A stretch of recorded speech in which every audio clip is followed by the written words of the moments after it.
Israel Hamas के जंग के बीच कतर की एक अदालत ने भारत के 8 पूर्व नौसैनिकों को मौत की सजा सुनाई है। भारतीय नौसेना के ये सभी 8 पूर्व अफसर पिछले साल अगस्त से ही कतर के जेल में बंद हैं। भारतीय नौसेना के ये पूर्व अधिकारी कतर की एक company Dahra global consultancy and services के लिए काम करते थे। ये कंपनी कतर की नौसेना को ट्रेनिंग और सामान मुहैया कराती थी। कतर पुलिस द्वारा गिरफ्तार किए गए 8 पूर्व नौसैनिकों में से राष्ट्रीय पुरस्कार से सम्मानित कमांडर पूर्णेंद्र तिवारी भी शामिल हैं। इन्हें साल 2019 में तत्कालीन राष्ट्रपति रामनाथ कोविंद ने प्रवासी भारतीय पुरस्कार से सम्मानित किया था। कतर का दावा है कि इन अधिकारियों ने कुछ संवेदनशील जानकारी इजराइल को दी थी। हालांकि कतर की तरफ से पूर्व भारतीय अधिकारियों पर लगे आरोपों को लेकर कोई आधिकारिक प्रतिक्रिया नहीं दी गई है। इस बीच भारत ने कतर की अदालत के इस फैसले पर हैरानी जताई।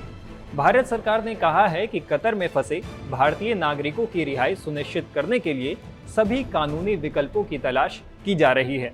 सरकार की तरफ से कहा गया है कि परिवार के सदस्यों और कानूनी टीम से भी संपर्क किया गया है। भारत सरकार ने आगे कहा है, हम इस मामले को बहुत ही गंभीरता से ले रहे हैं।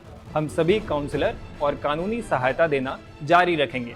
वहीं कतर अदालत के इस फैसले को वहां के अधिकारियों के सामने भी उठाया जाएगा। आपको बता दें कि कतर पूरी दुनिया में आतंकवाद का सबसे बड़ा समर्थक माना जाता है। इसके संबंध Hamas, Hezbollah, Taliban, Islamic State, al Qaeda, Muslim Brotherhood, al Nusra front समेत कई अन्य आतंकवादी समूहों से बताए जाते हैं। कतर को न केवल आतंकवादी समूहों का समर्थक माना जाता है, बल्कि उस पर उसकी फंडिंग करने के भी आरोप लगते रहे हैं। उदाहरण के तौर पर साल 2014 में कतर पर ISIS को फंडिंग करने, 2020 में हिजबुल्लाह की आर्थिक मदद करने और जून 2021 में अल-नुसरा फ्रंट की फंडिंग के आरोप लग चुके हैं। अभी जो हमास इजराइल के साथ जंग लड़ रहा है और जिसने इजराइल पर जानलेवा हमला किया था, उस हमास के साथ भी कतर के रिश्ते किसी से छिपे नहीं है। कतर गाजा पर काबिज हमास का सबसे बड़ा हमदर्द है। माना जाता है कि ईरान और कतर से हो रही फंडिंग की बदौलत ही हमास इजराइल के खिलाफ जंग छेड़ता रहा है।